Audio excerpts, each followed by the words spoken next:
Operation સિંદૂર બાદ પ્રથમ વખત વડાપ્રધાન નરેન્દ્ર મોદી 26 મેના રોજ ગુજરાતની મુલાકાતે આવી રહ્યા છે. તેમના આગમનને લઈ રાજ્યભરમાં ઉત્સાહનો માહોલ છે. વડાપ્રધાનના કાર્યક્રમ મુજબ 26 મેના રોજ સવારે 10 વાગ્યે વડોદરામાં ભવ્ય રોડ શો યોજાશે.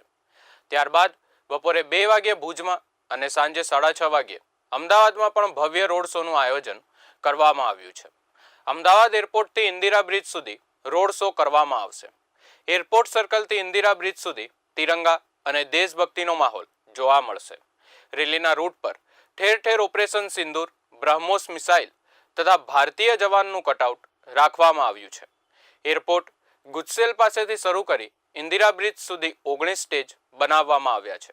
દરેક સ્ટેજ પર સેનાને સતસત વંદન, મોદીજીને દેશનું સંપૂર્ણ સમર્થન સ્લોગન સાથેના બેનરો લગાવવામાં આવ્યા છે. અમદાવાદ એરપોર્ટ પાસે આવેલા તાજ સર્કલ નજીક બ્રહ્મોસ મિસાઇલના કટઆઉટ મૂકવામાં આવ્યા છે. બ્રહ્મોસ મિસાઇલ પાસે એક તરફ પીએમ મોદી અને બીજી તરફ ભારતીય સેનાના જવાનનું કટઆઉટ રાખવામાં આવ્યું છે. એરપોર્ટ સર્કલ પર બનાવેલ મોટા સર્કલની બાજુમાં સિંદૂર મૂકવામાં આવ્યું છે.